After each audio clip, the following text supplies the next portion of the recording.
question of how and why the United Nations is the crux of the great conspiracy to destroy the sovereignty of the United States and the enslavement of the American people within a UN one-world dictatorship is a complete and unknown mystery to the vast majority of the American people.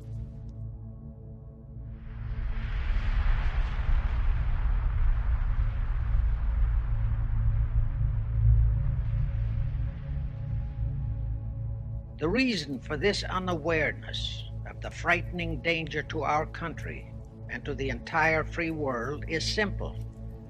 The masterminds behind this great conspiracy have absolute control of all of our mass communications media, especially television, the radio, the press, and Hollywood. We all know that our State Department, the Pentagon, and the White House have brazenly proclaimed that they have the right and the power to manage the news, to tell us not the truth, but what they want us to believe. They have seized that power on orders from their masters of the great conspiracy. And the objective is to brainwash the people into accepting the phony peace bait to transform the United States into an enslaved unit of the United Nations one world government. Is that our so-called leaders in Washington, whom we elected to safeguard our nation and our Constitution, are the betrayers, and that behind them are a comparatively small group of men whose sole objective is to enslave the whole world of humanity in their satanic plot of one world government. Now, as a matter of further intelligence, a term used by the FBI, let me clarify the meaning of the expression, "he is a liberal." The enemy, meaning the one-world conspirators, have seized upon that word liberal as a cover-up for their activities. It sounds so innocent and so humanitarian to be liberal. Will make sure that the person who calls himself a liberal or is described as a liberal is not in truth a red.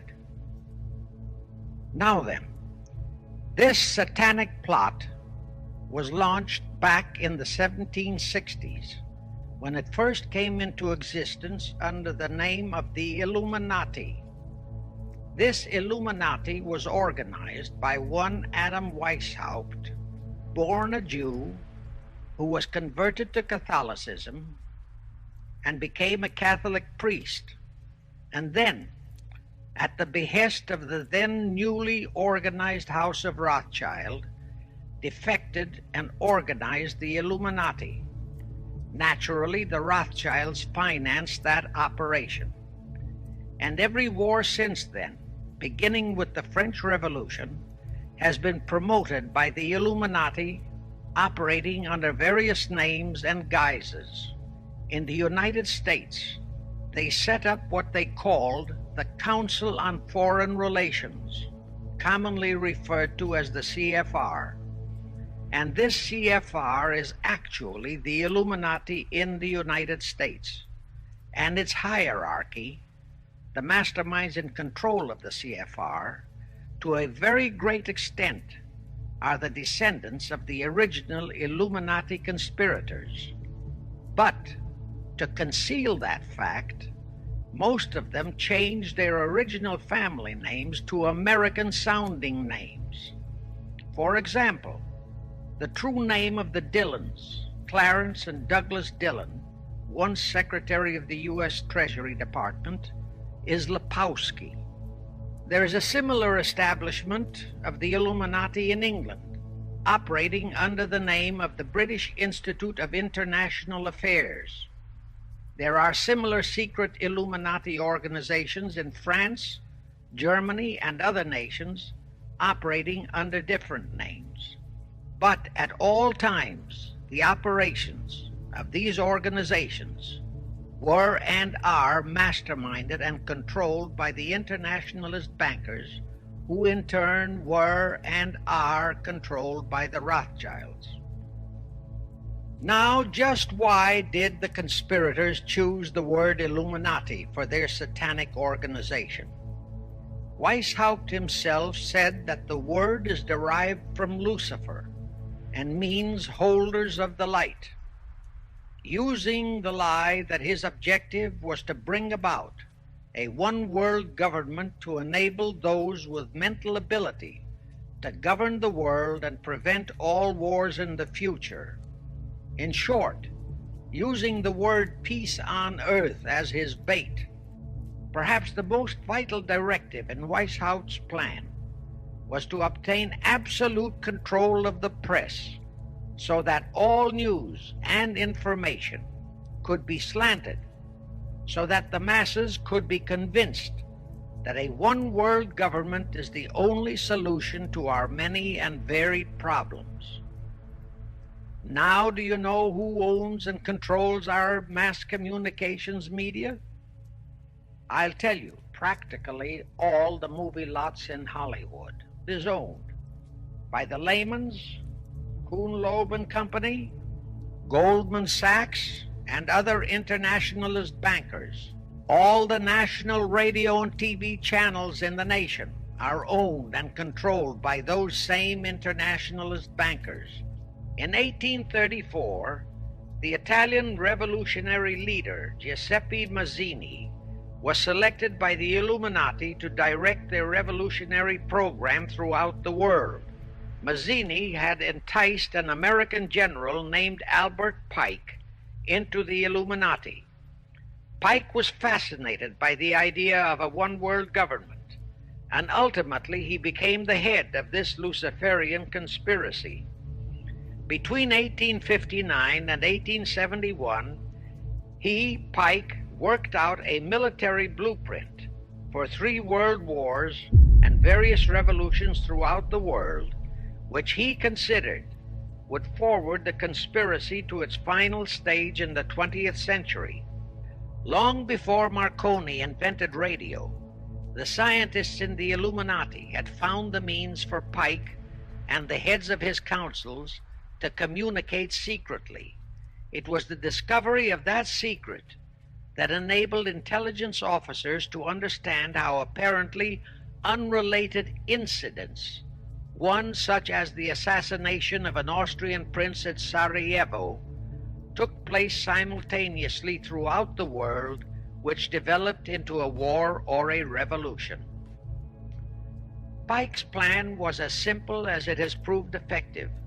It called for communism, Nazism, political Zionism, and other international movements be organized and used to foment 3 global world wars and at least 2 major revolutions.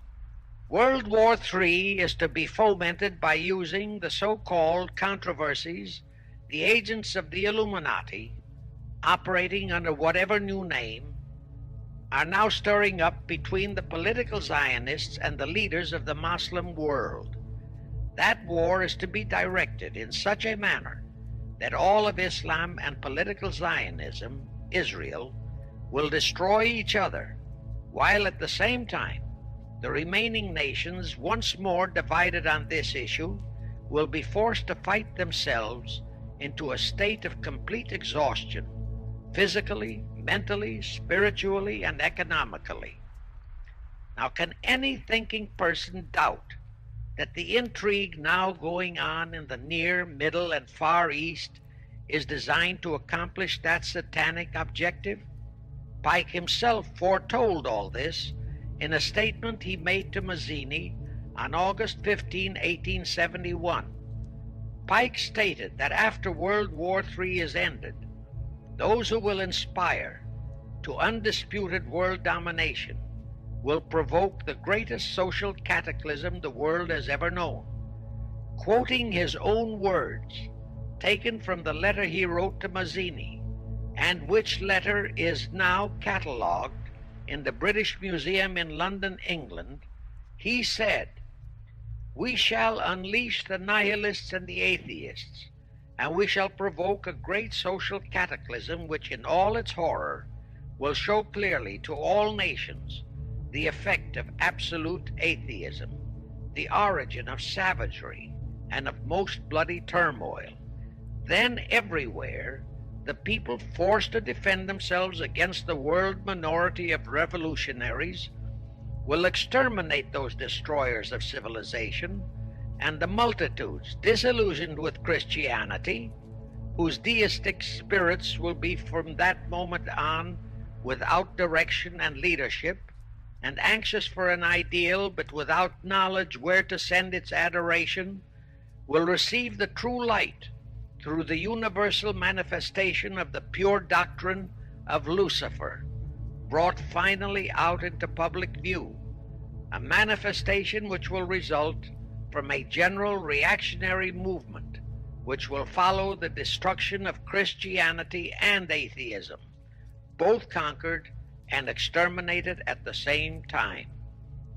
Anyway, the ending of the Civil War destroyed, temporarily, all chances of the House of Rothschild to get a clutch on our money system, such as they had acquired in Britain and other nations in Europe. I say temporarily because the Rothschilds and the masterminds of the conspiracy never quit. So they had to start from scratch, but they lost no time in getting started. Shortly after the Civil War, a young immigrant who called himself Jacob H. Schiff arrived in New York. Jacob was a young man with a mission for the House of Rothschild. Jacob was the son of a rabbi, born in one of Rothschild's houses in Frankfurt, Germany. After a comparatively brief training period in the Rothschilds' London bank, Jacob left for America with instructions to buy into a banking house, which was to be the springboard to acquire control of the money system of the United States. Actually, Jacob came here to carry out 4 specific assignments.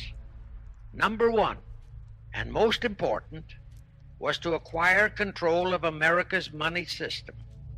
Number 2, find desirable men who, for a price, would be willing to serve as stooges for the great conspiracy and promote them into high places in our federal government, our Congress, in the U.S. Supreme Court, and all federal agencies. Number 3, create minority group strife throughout the nations, particularly between whites and blacks. Number 4, create a movement to destroy religion in the United States, but Christianity to be the chief target. In the final phases of the conspiracy, the one world government will consist of the king dictator, head of the United Nations, the CFR, and a few billionaires, economists, and scientists who have proved their devotion to the great conspiracy. All others are to be integrated into a vast conglomeration of mongrelized humanity, actually slaves.